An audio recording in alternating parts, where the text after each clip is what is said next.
Bainigí nGaelscoil Chluain Dolcáin sa bhliain 1984 agus tá ceircéis a dead dalteag freistal ar an scoil faoi láthair. Is cuireanna hácht a déise san scoil ag cluichí cumann le clascoile chu contastic sa scoil. Muid ar pellgéileach, imánaíocht, commógaíocht agus líróid láimhe. Bainigí nGaelscoil Chluain Dolcáin mar cumann na monscoil scoil na bliana sa bhíon 2015. Tá gairí go thonnta leis na fórna scoile ag mórtasaí cumann na monscoil le roinnt blianta nús na cordan clan na Gael sciop a gcuin fágó sa fel agus codan Dublin trophies an mlíana san mánaíocht. Tá néon ran seo againn sa scoil le coppla bliana nús. Tagann an tréanalaí an chlub áite liste chun obair a dhéanamh le rangan na 1 go 3 idir bhuacalaí agus cáilíní.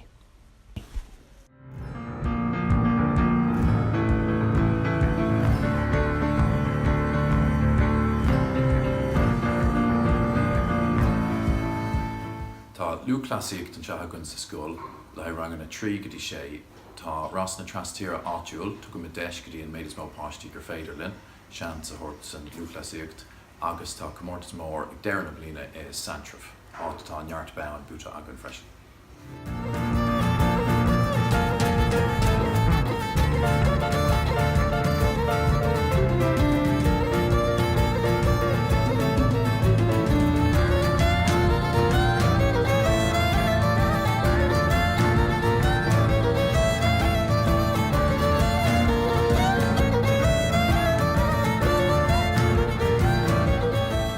Imrí mud líróid lámha an seos sa scoil freisin. Bhín cairlan ag na rangna ar fad gach bhliain, áit go dtach an réalt líróid lámha isteach chun cabhair leis na páistí. Tá líróid lámha ar an blean scoile anseo gunn sa scoil freisin, agus múnan na múntóirí ar fad na scileanna atá ag teastáil ina gcuid ceachta na corpaideachas.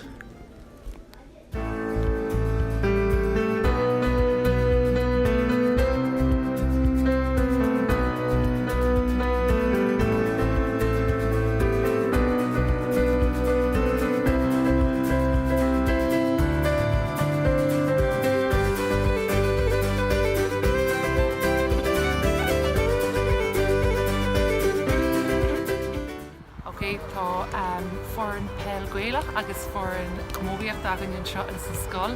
Tá ranganna ó 3 go 10 rangna 6 gimmarte an foreign seo.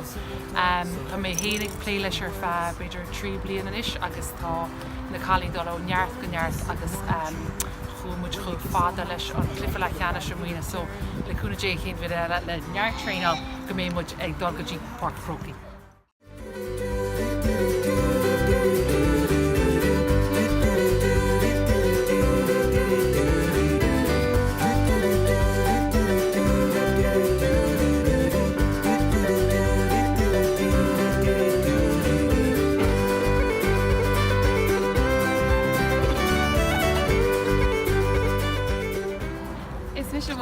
Is an tréanalaí commógaíochta sa scoil.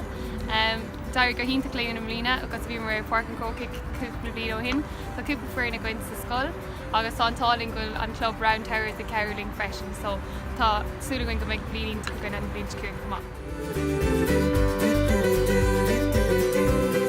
Alan McMildown is Alan Dumsa agus Tom Friedrich, Roger las an ceangatá gom leis an scoil seo Tom iníocha éha agus áibh trasna seo agus tá an béim ar cuasaí pellgéileach agus amánaíocht sa scoil. Bhí Gaelscoil Chluain Dolcáin na bharc an Cócaigh im líne agus bíonn siad an go rialta agus tá brasásta a bheith ceangta leis an scoil do bhar an sár obair a dhéanann siad ar son cultúr na hÉireann an teanga ach a thortha na cluichí Gaeilge freisin.